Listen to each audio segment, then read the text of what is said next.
In my last video, I talked about how I used to make low-budget Call of Duty Zombies videos and share them without a care in the world. This makes sense. I was 13. I posted vlogs with updates and plans to improve until it all disappeared up in smoke. I started worrying about what my family and friends would think if they found one of my videos, thinking about how I might be made fun of. Until very recently, that feeling was one I was never able to shake. I felt like every time I made something, it had to be perfect, or else it would be doomed to stay trapped on my hard drive.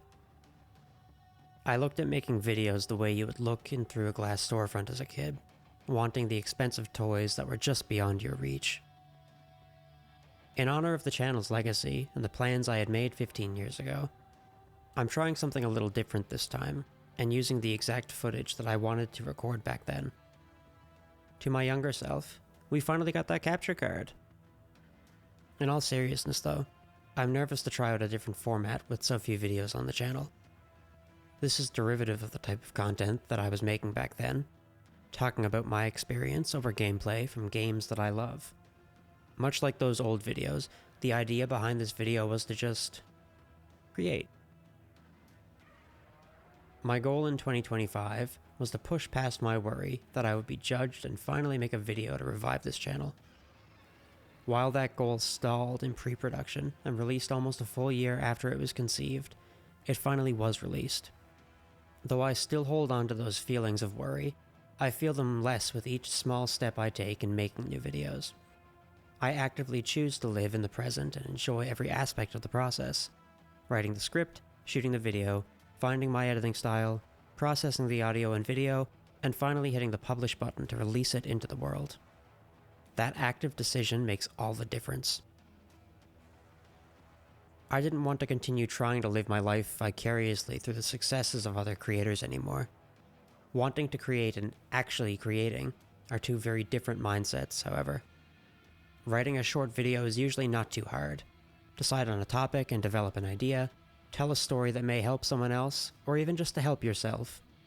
That idea is yours alone on paper. Once you sit in front of the camera, that worry starts to creep back in. What if? It's a paralyzing question. You have to push through it. Remind yourself that you're ultimately doing this for you. In choosing to face the worry head on, choosing to create in spite of that feeling, it slowly gets easier. I spent 10 years trying to fight that feeling to just write a script, only to stall for another year after I had written it. 10 years shrunk to 1 year, and 1 year shrunk to 3 months. At the time of writing, my last video went live less than 24 hours ago. Each time I face that nagging feeling of worry, it gets easier to do it again. Each time, I'm creating more and more evidence that I'm the type of person who is capable of overcoming challenges, whatever they might be. This is not a unique skill. You too can build the life you want to lead by choosing to show up in your day-to-day life and push through the things that are holding you back. When I think about the videos that I deleted from all those years ago, I start to remember what it was about playing those games that was so exciting and why I wanted to make videos about them in the first place. Zombies at the time wasn't as flashy as it is in modern Call of Duty games. It was simple. Survive as long as you could, by any means necessary. I liked finding ways to make that experience more challenging. I also liked sharing that experience with other people. More than all of that, I enjoyed creating. Taking the video game experience and sharing that with others excited me. I'm trying something that bridges the gap between the format from those old videos and the format from the first two videos this time around. It might be a success, it might be a flop. Only one way to find out. It's easy to say, well, just stop worrying and live in the present, and another thing to actually put it into practice.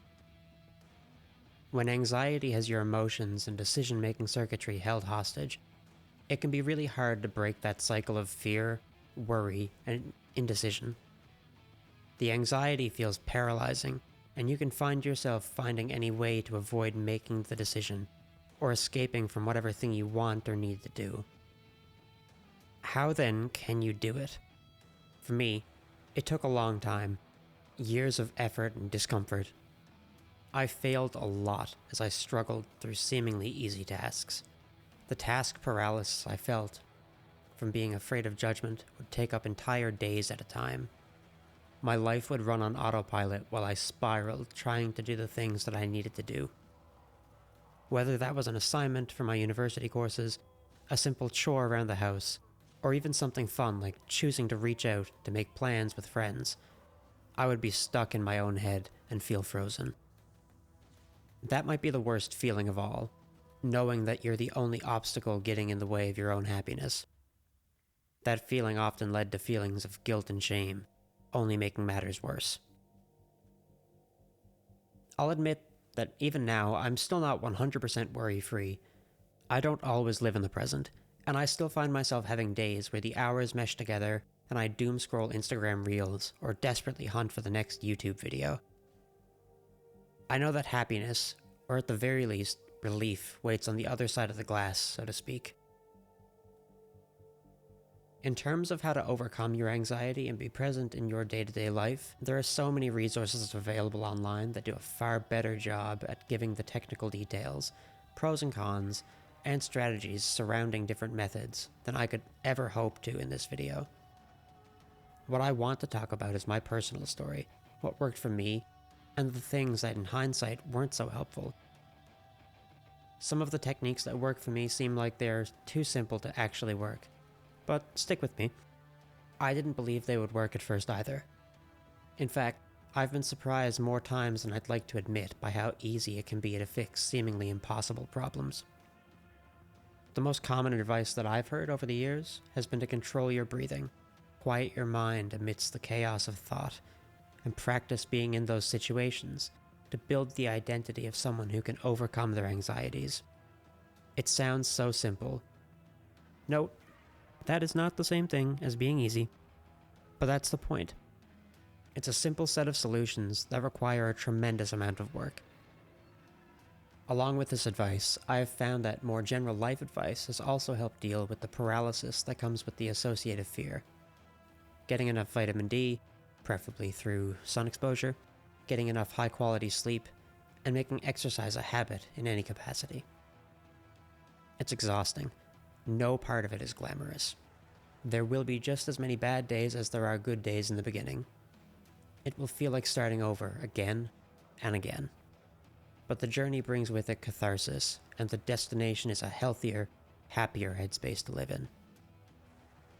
The big thing with this type of advice is allowing yourself forgiveness.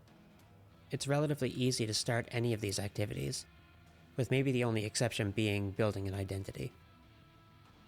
What's not easy to do is sticking with them long enough to form a habit. Consistent effort takes a lot of energy, and for someone who is not used to showing up regularly for themselves, the number of times where you want to stop immediately after missing one day will be plentiful. The key is to not look at a miss as a complete failure or a total reset. Instead, it is much more helpful to look at it as one of countless obstacles that stand between you and the person you want to be. Just like the Roman Empire was not built in one day, neither is your idealized version of yourself. The version of you that exercises regularly and completes hard tasks without having to think about it. Give yourself some grace and allow failure to help build you up instead of dragging you back to where you started your journey. So far, this video is focused on the idea of fighting back against anxiety. How exactly does this tie into living presently? And how does it mean the same thing as stop worrying? Implicitly, anxiety and worry go hand in hand. Feeling anxious is a byproduct of worrying. It's the body's physical manifestation of your worries. When you look at it in this way, learning how to manage symptoms of anxiety is one way of working through whatever you're worried about. While this is true, I made the claim that I stopped worrying, so let me explain. It may be more accurate to say that I stopped letting my worries hold me back. I still worry about all the same things. I just do a much better job of pushing through them. The key for me has really been to develop the identity of someone who can keep moving forward, even if I am worried about what someone might think about what I'm doing. In terms of video making, I still worry that someone might find this video and make a mockery of it, but I don't let that stop me from making the video. I am ultimately making videos because I like doing it. The value that I get out of the video is not solely tied to any particular opinion. I'm making videos to share my stories, and in the process I'm hoping that there is value in here for you, the viewer. Worrying about every negative comment only prevents that potential value from ever being realized. This doesn't just apply to making videos either. By pushing myself to overcome my anxieties associated with school, I was able to finally finish my degree. In my final semester of university, I stopped just hiding in the back of class. I forced myself to ask questions instead of stubbornly thinking I would go home and figure it out, only to never open a book because I knew I would feel dumb. Instead of feeling ashamed if I missed a lecture, I would force myself to go the next day and fill in the gaps that I missed. To no surprise, just by choosing to show up regularly, I was no longer lost in every class. I was actually able to keep up and understand the material instead of spiraling as I fell hopelessly behind. The key thing that I hope you take away from this video, if you've made it this far, is that the secret here is that living presently is the antidote to overcoming your worries. Choosing to enjoy the current moment instead of constantly living in fear of the future will almost always improve the quality of your lived experience. In the song Haunted by Design by Myles Kennedy, there is one line in particular that has stuck with me ever since I first listened to it. Those who worry suffer twice. In moments where I feel lost in worry, I think about this line. If something bad is going to happen, worrying about it beforehand really is just allowing yourself to suffer the consequences of it before it even has the chance to become real. What's worse, if it never comes to pass, you've chosen to suffer needlessly. Have there been moments in your life where you were worried about something so much that it caused you to miss out on a big event at the time? How did that make you feel? And if you were able to use that moment to improve your life, how did you do it? Let me know in the comments below. Thank you so much for watching, and if you liked the video, maybe consider leaving a like and subscribing. Until next time though, take care.